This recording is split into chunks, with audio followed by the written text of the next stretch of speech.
Good morning दोस्तों। देखिए, हम इतिहास के बारे में पढ़ रहे थे। आज इंडियन हिस्ट्री का जो पहला भाग आता है वह आता है एसेंट हिस्ट्री, यानी प्राचीन भारत। प्राचीन भारत की अगर अपन बात करते हैं, अपने जो पीछे वाले वीडियो थे वो मिडिवल एंड मॉडर्न के चल रहे थे। अब एक नया चैप्टर शुरू कर रहे हैं अपन, प्राचीन भारत। और प्राचीन भारत वाला ये जो चैप्टर है ये BA first year second final, BA BEd 4 year वाला जो सेकंड ईयर है उसमें भी लगता है। तो बीए बीएड में अपन देख सकते हैं इसको, बीए बीएड का जो पहली पुस्तक है उसमें ये अध्याय है। उसके अंदर अपन पढ़ेंगे मौर्य साम्राज्य के बारे में। किसके बारे में पढ़ेंगे? मौर्य साम्राज्य के बारे में। देखिए, मौर्य साम्राज्य वाला ये जो इकाई है ये आपके रीट में भी आएगी। जितने भी कॉम्पिटिटिव एग्जाम है, जितना छोटा एग्जाम वहाँ छोटा क्वेश्चन, बड़ा एग्जाम बड़ा क्वेश्चन। यहाँ से मेरे हिसाब से इंडिया लेवल पे ऐसा कोई एग्ज़ाम नहीं होता होगा जिसमें से इस चैप्टर में से प्रश्न नहीं आते हो। तो थोड़ा ध्यान से इसको समझना, और समझोगे तो शायद ये आपके याद भी हो जाएगा। तो मौर्य साम्राज्य की अगर अपन बात करते हैं, थोड़ा सा मैं आपको पीछे लेके चलता हूँ। प्राचीन भारत की अगर अपन शुरुआत करते हैं तो प्रागैतिहासिक काल से होती है। प्रागैतिहासिक काल का अर्थ यानी उस समय जो मानव था वो वनों के अंदर रहता था, जंगली फल फूल और एक पशुत्व की भांति अपना जीवन व्यतीत करता था। उसके खाने पीने का कोई ढंग नहीं था। वह न तो प्रकृति से किसी चीज़ की उत्पत्ति कर सकता था और न ही उत्पादित माल का वो संचरण यानी भंडारण नहीं कर सकता था। तो उसके बाद सिंधु घाटी सभ्यता, वैदिक सभ्यता, और वैदिक सभ्यता के अंदर आपको पता होगा कि जब उत्तर वैदिक काल आया तो उत्तर वैदिक काल के अंदर होता क्या है कि लोहे की खोज हो जाती है। यानी उत्तर वैदिक काल के अंदर जब लोहे की खोज हुई, और लोहे की खोज हो जाने के कारण बताते हैं कि आर्य जो लोग थे वो अपना क्षेत्र विस्तृत करते रहे, बढ़ाते रहे। और बढ़ाने के बाद सबसे पहले कबीले बने, कबीलों से फिर कारवा बने, कारवा से फिर जनपद बने, और जनपदों से क्या बने? फिर महाजनपद बने। क्या बने? महाजनपद। महाजनपद बने। क्या बने? महाजनपद बने। यानी सिंधु घाटी सभ्यता, सिंधु घाटी सभ्यता के बाद वैदिक सभ्यता, और वैदिक सभ्यता के पतन के पश्चात यानी उत्तर वैदिक और उत्तर वैदिक काल के अंदर जब लोहे की खोज हुई, लोहा जो कुल्हाड़ी के रूप में आया, कुल्हाड़ियों से फिर क्या हुआ? खेती का विस्तार हुआ, जंगल की कटाई हुई, जो कृषि थी उसका विस्तार किया गया। और विस्तार करने के पश्चात होता क्या है कि इसके जो क्षेत्र है वो विस्तार आगे बढ़े, यानी आर्य जो लोग थे वो आगे बढ़ते गए। और बढ़ने के पश्चात होता क्या है कि यहाँ पर सबसे पहले कारवा, कबीला, जनपद और महाजनपद। ये महाजनपद पूरे भारत के अंदर 16 महाजनपदों का उल्लेख मिलता है। कुल महाजनपदों का कितने का उल्लेख मिलता है? 16 महाजनपदों का उल्लेख मिलता है। 16 महाजनपदों की अगर अपन बात करते हैं तो इनका वर्णन ये क्वेश्चन रेट में भी पूछा गया है। बौद्ध धर्म का एक ग्रंथ है अंगुत्तर निकाय। बौद्ध धर्म का एक ग्रंथ है अंगुत्तर निकाय। एंड जैन धर्म का एक ग्रंथ है भगवती सूत्र। भगवती सूत्र। देखिए, ये क्वेश्चन ऊपर वाला रेट में पूछा गया था कि 16 महाजनपदों का उल्लेख हमें कहाँ पर मिलता है? तो अंगुत्तर निकाय में। जैन धर्म का कौन सा ग्रंथ? भगवती सूत्र। थोड़ा सा समझने की कोशिश करना कि यहाँ से क्वेश्चन आपको मैं जो पढ़ा रहा हूँ वो कॉम्पिटिटिव स्टडी के हिसाब से पढ़ा रहा हूँ ताकि आप लोग जुड़ो।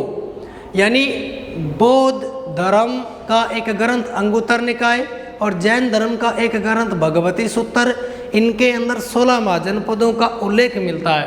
इन 16 महाजनपदों के अंदर सबसे जो शक्तिशाली जो महाजनपद हुआ करता था वो था मगध। कौन सा? मगध। और मगध की राजधानी हुआ करती थी गिरिवर्ज, उसके बाद राजगृह, फिर पाटलिपुत्र।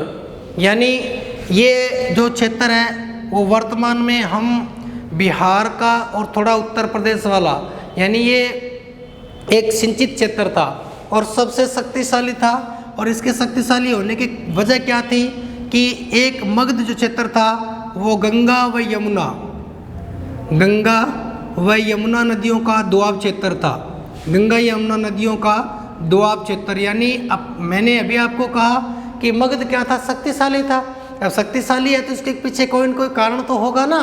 तो कारण क्या था भी गंगा यमुना दोआब। अब गंगा यमुना दोआब क्या होता है, दो नदियों के बीच का क्षेत्र।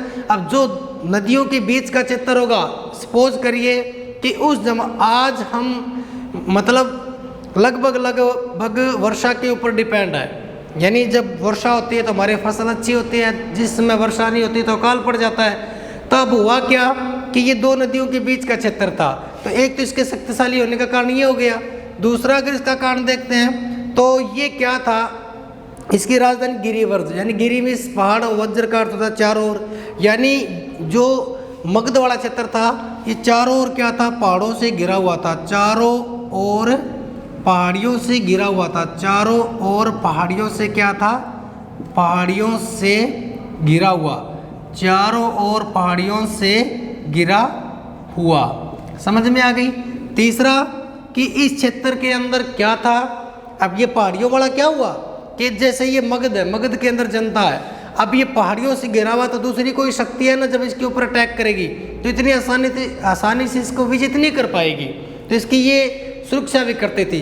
यहाँ पर मगध के अंदर बताते हैं कि हाथी भी मिलते थे। वैसे तो हाथी कलिंग के प्रसिद्ध थे, लेकिन हाथी भी यहाँ पर थे। नंबर 4 की अगर अपन बात करते हैं तो मगध का जो क्षेत्र था, मगध वाला क्षेत्र था, ये भारत के बीच में स्थित था, मध्य में स्थित था। तो यहाँ पर बैठकर किसी भी शक्ति पर नियंत्रण किया जा सकता था। ठीक है, ऐसे और भी अनेकों कारण हैं जो मगध की शक्तिशालीता का क्या देते हैं, हमें प्रमाण देते हैं। लेकिन हमें पढ़ना मौर्य साम्राज्य। अब मगध के ऊपर बताते हैं कि ये शक्तिशाली होने के कारण सबसे पहले महाजनपदों में मगध के ऊपर हर्यक वंश ने अपनी सत्ता स्थापित की। देखिए हर्यक वंश, उसके बाद शिशुनाग वंश, हर्यक वंश, उसके बाद शिशुनाग वंश, उसके बाद नंद वंश और चौथा आता है मौर्य वंश। यहाँ से भी क्वेश्चन आपसे पूछ सकता है। कैसे, ये 4 क्रम है और ये क्रम जो है ना, ये आगे पीछे कर दे देगा और आपसे पूछेगा इन्हें सही काल क्रम के अनुसार व्यवस्थित कीजिए। तो सबसे पहले हंसना मना है, यानी हर्यक वंश, शिशुनाग वंश, नंद वंश एंड मौर्य वंश। है से ना मना, इस प्रकार थोड़ा इनका क्रम है। हर्यक वंश, शिशुनाग वंश, नंद वंश एंड मौर्य वंश। यानी सबसे पहले जो हर्यक वंश का जो राजा था उसने यहाँ पर अपनी सत्ता स्थापित की थी। उसके बाद शिशुनाग वंश आया, उसके बाद नंद वंश आया और उसके बाद कौन सा वंश आया, मौर्य वंश आया। इन्हीं के बाद में आगे धीरे धीरे चलते रहेंगे।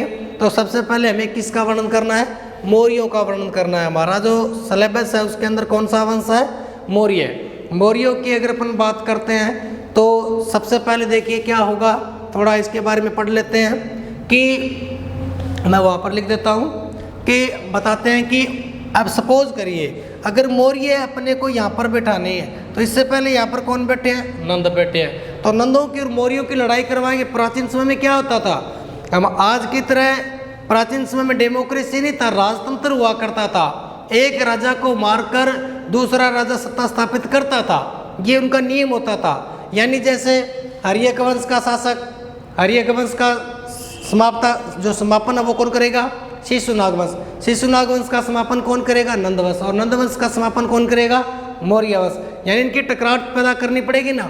तो बताते हैं कि नंद वंश का अंतिम जो शासक था वो था घनानंद। कौन था, घनानंद। यानी बताते हैं कि जब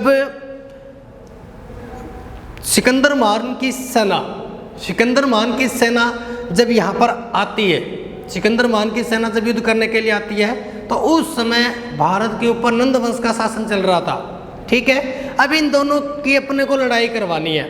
स्वाभाविक सी बात है ना, शिशुनाग वंश को तो, नंद वंश को तो अपने को खत्म करना है और उसके ऊपर अपने को क्या लेके आना है, मौर्य लेके आना है। इसके पीछे अनेक किंवदंतियां हैं, अभी क्या हुआ था, किस कारण, कोई क्या बताते हैं, कोई क्या बताते हैं, मैं आपको सब बता देता हूँ जो किताबों के अंदर है। पहले सुनिए, पहला ऐसा बताया जाता है कि कौटिल्य विष्णुगुप्त यानी कौटिल्य नाम का एक ब्राह्मण था जिसे द्विज सर्व कहा गया है। द्विज सर्व का अर्थ था श्रेष्ठ ब्राह्मण। बताते हैं कि एक बार ये गणानंद के दरबार में गया और गणानंद के दरबार में जाकर ये श्रेष्ठ जो ब्राह्मण थे उनकी पंक्ति में जाके बैठ जाता है। और पंक्ति में जाकर बैठने से बताते हैं कि जब गणानंद आता है तो इसके जो कुरूप को देखकर इसका जो रूप था वो थोड़ा उनसे अलग दिखा, तो उसको वहाँ से उठा दिया।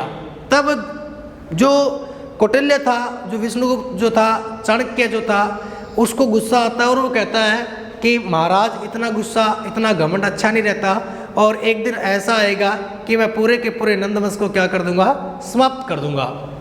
इसी को लेकर वह चला जाता है। लेकिन ये काल्पनिक है, काल्पनिक सी लगती है, ऐसा नहीं था। इसके पीछे जो ऑथेंटिक जो माना जाता है वो ये था कि सिकंदर महान की सेना जब भारत को लूटने के लिए आती है, भारत को विजित करने के लिए आती है, यानी सिकंदर महान जो है वो विश्व विजेता माना जाता है। ऐसा बताते हैं कि उस जमाने के अंदर सिकंदर को जिन जिन देशों के बारे में पता था, सिकंदर जिन जिन देशों के बारे में जानता था, या उसके सैनिकों ने जिस जिस क्षेत्र को नाम बताया वो उसने जीत लिया था। लेकिन वह हमारे भारत में आकर ही हारता है, यानी झेलम नदी को पार करने से उसके सैनिक जो वो क्या कर देते हैं, मना कर देते हैं। अब ये जो चाणक्य जो था ना, ये तक्षशिला का जो विश्वविद्यालय था वहाँ पर एक आचार्य था संस्कृत का, और एक आचार्य होने के कारण, एक अध्यापक होने के कारण ये सिकंदर महान जब भारत के ऊपर अटैक करना चाहता था ना, तो उससे चिंतित हुआ। उसने कहा कि सिकंदर महान जब भारत के ऊपर अटैक करेगा तो ये भारतीय संस्कृति को छीन कर देगा, यह भारतीय संस्कृति को तोड़ मरोड़ देगा, और यहाँ पर एक यूनानी सभ्यता का विस्तारीकरण करेगा, यानी यहाँ पर यूनान के लोगों को लेके आएगा और भारतीय संस्कृति समाप्त हो जाएगी। तब ये क्या होता है कि गणानंद के दरबार में जाता है, और गणानंद के दरबार में जाकर कहता है कि हे महाराज, आपके पास बहुत बड़ी विशाल सेना है, आप मगध के राजा हो, एक बहुत बड़ी विशाल सेना रखते हो, और आप अगर समय रहते हुए सचेत नहीं हुए, अगर आप समय रहते हुए सचेत नहीं हुए तो सिकंदर महान भारत के ऊपर आक्रमण कर देगा और वो भारतीय संस्कृति के साथ साथ संपूर्ण भारत को विजित कर लेगा, और यहाँ पर हमारा जो सिस्टम चल रहा है वर्तमान में उसके ऊपर किसी अन्य संस्कृति का अधिकार हो जाएगा। लेकिन वो कहता है कि मुझे सिकंदर जैसे लोगों से डर नहीं लगता, और मुझे न कोई पूर्व तैयारी की जरूरत है, अगर वो आएगा तो यहाँ से हार कर ही जाएगा, आपको इसमें इस प्रकार की टेंशन लेने की जरूरत नहीं है। फिर ऐसा माना जाता है कि चाणक्य एक अन्य सेना तैयार करता है कि अगर इस प्रकार से गणानंद हार जाता है तो मेरे पास एक अन्य विकल्प होना चाहिए। तो बताते हैं कि इसका कारण ये मिलता है, तो कारण कोई भी रहे हो, लेकिन नंद वंश के बाद यानी गणानंद को युद्ध में पराजित करेगा चंद्रगुप्त मौर्य, और मगध के ऊपर और भारत के ऊपर किसकी नींव पड़ेगी, फिर मौर्यों की नींव पड़ेगी। किसकी नींव पड़ेगी, मौर्यों की। यानी इसके बारे में जानने के लिए, यानी मौर्य इतिहास को जानने के लिए हमारे पास जो सर्वश्रेष्ठ जो ग्रंथ है वो है कौटिल्य के द्वारा लिखा गया अर्थशास्त्र। कौन सा, अर्थशास्त्र। यानी कौटिल्य ने एक ग्रंथ लिखा था, कौटिल्य के द्वारा लिखा गया एक ग्रंथ है अर्थशास्त्र, जो कि बहुत ही अच्छा माना जाता है। देखिए, इस ग्रंथ का नाम अर्थशास्त्र है, जबकि ये किस पे लिखा गया है, राज प्रशासन पे लिखा हुआ है, प्रशासनिक या राजनीति के आधार पर लिखा गया एक ग्रंथ है, जबकि इसका नाम अर्थशास्त्र है।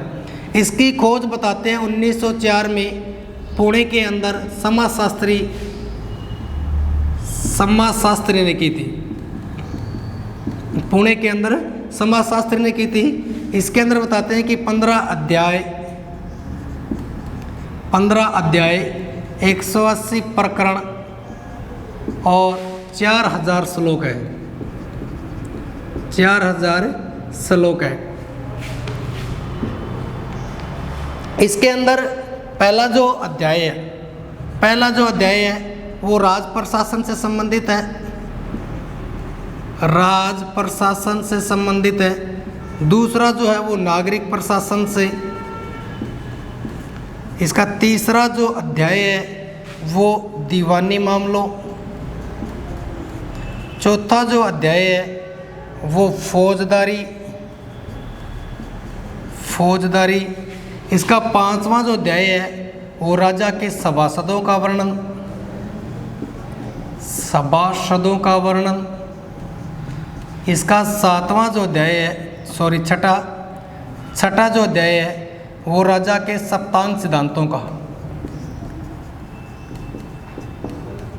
सप्तांग सिद्धांत, जिसके अंतर्गत राजा, अमात्य, दुर्ग, राष्ट्र, बल, कोश, मित्र। देखिए मैंने क्या कहा, अपने को पढ़ना है मौर्य साम्राज्य।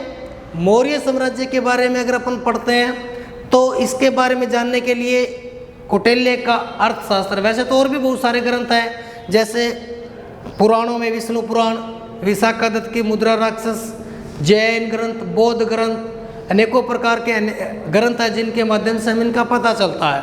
जबकि मेन जो मुख्य ग्रंथ है वो है कौटिल्य के द्वारा लिखा गया अर्थशास्त्र। इसके अंतर्गत बताते हैं कि अर्थशास्त्र की खोज 1904 में पूना के अंदर समाजशास्त्री ने की थी। इसके अंदर 15 अध्याय, 180 प्रकरण और क्या है 4000 श्लोक। अब इसके अंदर जो बात बताते हैं कि इसमें अध्याय कितने हैं, 15। जो पहला किससे संबंधित है, राज प्रशासन से संबंधित। दूसरा जो है वो नागरिक प्रशासन से संबंधित। तीसरा दीवानी, चौथा फौजदारी। उसके बाद 5वां राजा के सभासदों का वर्णन, राजा के सभासदों का वर्णन। छठा जो है राजा के सप्तांग सिद्धांत। यहाँ से भी कई बार क्वेश्चन आता है, राजा के सप्तांग सिद्धांत में कौन सा शामिल नहीं है, तो ध्यान में रखना राजा। इनको थोड़ा सा वैसे समझ सकते हो आप, लॉजिक से भी, याद करने की जरूरत नहीं है।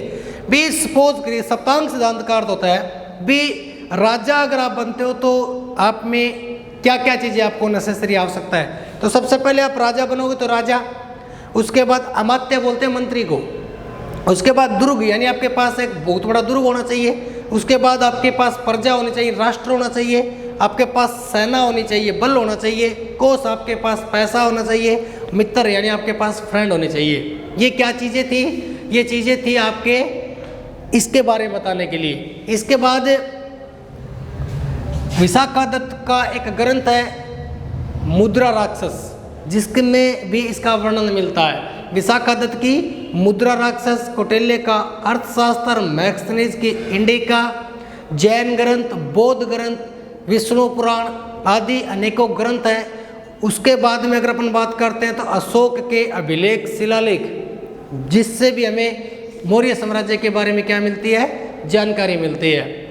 जानकारी मिलने के बाद अपने को पढ़ना था मौर्य साम्राज्य, और मौर्य साम्राज्य में हमें क्या पढ़ेंगे आज, चंद्रगुप्त मौर्य के बारे में मिलेंगे। यानी बताते हैं कि चंद्रगुप्त मौर्य एक बहुत ही साहसी राजा था। ऐसा माना जाता है कि मैंने बता रहा था ना आपको कि जब चाणक्य नंद के दरबार में जाता है, गणानंद के दरबार में जाता है, जब वह गणानंद के दरबार में जाता है तो क्या होता है कि उसको एक तरह से उसकी बेइज्जती करके वहाँ से निकाला जाता है। यानी आप किसी प्रकार से, दोनों कमेंट मैंने आपको बताए थे कि एक बार तो सिकंदर की सेना के डर से उसके पास जाता है, और दूसरा क्या हुआ कि वो जब श्रेष्ठ ब्राह्मणों की लाइन में बैठ जाता है तो उसको वहाँ से गणानंद उठा देता है। तो वो कहता है कि एक दिन ऐसा आएगा कि मैं पूरे के पूरे नंदवंश को क्या कर दूंगा, समाप्त कर दूंगा। अब क्या हुआ, वो निराश मुद्रा से होकर जंगल की ओर जाता है। जब जंगल की ओर जा रहा होता है तो रास्ते में उसे एक व्यक्ति मिलता है, एक छोटा बालक मिलता है, जो कि उस समय राजकिलम खेल खेल रहा होता है। यानी राजकिलम खेल क्या होता है, जिसमें राजा के बच्चे खेलते हैं, जिसमें एक व्यक्ति ऊपर बैठ जाता है, 3-4 बच्चे नीचे बैठ जाते हैं। राजकिलम खेल खेल रहा था। और आपसे पूछ सकता है कि चंद्रगुप्त मौर्य ने चाणक्य को कौन से खेल से प्रभावित किया था, कौन सा खेल था, राजकिलम खेल था। कौन सा खेल था, राजकिलम खेल था। अब क्या हुआ, वह उस बालक के पास जाता है और उस बालक को ले जाकर बताते हैं कि उसकी माँ के पास जाता है और कहता है कि मुझे आपका बालक चाहिए। अब मित्रों, दुनिया के अंदर ऐसी कोई माँ नहीं होगी जो अपने बेटे को किसी को सौंप दे। अब वो क्या करता है, कि चंद्रगुप्त मौर्य की माँ को नंद के दरबार में लेके जाता है और कहता है कि एक दिन ऐसा आएगा कि मैं तेरे बेटे को यहाँ पर लाकर बिठा दूंगा। अब मित्रों, दुनिया के अंदर ऐसी कोई माँ भी नहीं होती है कि जो अपने बेटे की उन्नति से खुश नहीं होती होगी। अब क्या हुआ कि उसने अपने बेटे को सौंप दिया। सौंपने के बाद चाणक्य उसे तक्षशिला लेके जाता है। तक्षशिला ले जाकर उसे शिक्षा, दीक्षा, युद्ध, नीति, कौशल अनेक प्रकार से उसे क्या करता है, दीक्षित करता है। उसे अनेक प्रकार की शिक्षा देता है और उसे पूर्ण रूप से निपुण करने के बाद कहता है कि मेरा सिर्फ एक ही सपना है, अगर आप गुरु दक्षिणा में कुछ देना चाहो, मैंने आपको एक काबिल इंसान बनाया है, अगर आप मुझे गुरु दक्षिणा में कुछ देना चाहो तो मेरी दिली इच्छा ये है कि मुझे सिर्फ और सिर्फ नंद वंश का खात्मा करना है। घनानंद को गद्दी से उतार कर मगध पर मैं आपको बिठाना चाहता हूँ। अब प्राचीन समय के अंदर गुरु दक्षिणा सबसे बड़ी दक्षिणा मानी जाती थी और एक शिष्य जो होता था उसकी शिक्षा का कर्ज तभी उतरता था जब वो अपने गुरु को गुरु दक्षिणा देके आता था। मित्रों, बहुत बड़ी विडंबना निकल के आई कि चंद्रगुप्त मौर्य एक ऐसा शिष्य निकला जिसने चाणक्य क्या हम पूरे भारतीयों का सपना साकार करता है। भारतीय इतिहासकारों की कहीं ना कहीं कमी रही है कि वो हमें इतना बढ़ा चढ़ाकर नहीं बता पाते जितना कि वो मुगलों के बारे में और दिल्ली सल्तनत के बारे में बताते हैं। यानी दिल्ली सल्तनत और मुगलों के बारे में, तुर्कों के आक्रमण के बारे में पूरा इतिहास भरा पड़ा है, पूरा बवंडर मचा हुआ है। लेकिन बात अगर मौर्यों की आती है, गुप्तों की आती है तो हमें बहुत ही छोटा मटेरियल पढ़ने को मिलता है। ये कहीं ना कहीं भारतीय इतिहासकारों की या अपनों की कमी रही होगी कि उन्होंने इस प्रकार के जो तथ्य थे, इसने क्या क्या क्षेत्र जीते, क्या क्या किए, इतिहास के अंदर ऐसे अनेक राजा हैं। हमें ये तो पढ़ाया जाता है कि भारत को लूटने के लिए कौन कौन आए थे, लेकिन कभी ये नहीं पढ़ाया जाता कि भारत के राजा भी ऐसे राजा जैसे बप्पा रावल था, वो कैस्पियन सागर तक को जीत लिया था, वो कभी नहीं बताया जाता। क्यों? क्योंकि हमारी इतनी हिमाकत नहीं होती कि हम लोग उनके बारे में लिख सके। जबकि भारत के अंदर ऐसे अनेक राजा हुए थे जिन्होंने पूरे विश्व को जीतने का भी सपना देखा था और भारत से बाहर भी उन्होंने कई क्षेत्रों को विजित किया था। लेकिन कोई बात नहीं, हमें जितना मटेरियल पढ़ना है, मैं मौर्यों के बारे में आपको पूरी की पूरी बातें बताऊंगा, एक एक चीज़ बताऊंगा। बताते हैं कि अब युद्ध के मैदान में आएगा और युद्ध के मैदान में आने के बाद 323 ईस्वी में इन दोनों के मध्य युद्ध होगा और युद्ध के अंदर बताते हैं कि घनानंद पराजित हो जाएगा और मगध की गद्दी पर अब किसका राज हो जाएगा? मौर्यों के। किसका राज हो जाएगा? मौर्यों के। यानी 323 ईस्वी के अंदर नंद वंश की जो समाप्ति करके और मगध के ऊपर कौन सत्ता स्थापित करता है? मौर्य स्थापित करते हैं और चंद्रगुप्त मौर्य राजा बनता है और प्रधानमंत्री किसे बनाया जाता है? चाणक्य को बनाया जाता है। अगला चंद्रगुप्त मौर्य के बारे में विस्तार से अपन अगले वीडियो के अंदर पढ़ेंगे। इसी के साथ दोस्तों, धन्यवाद।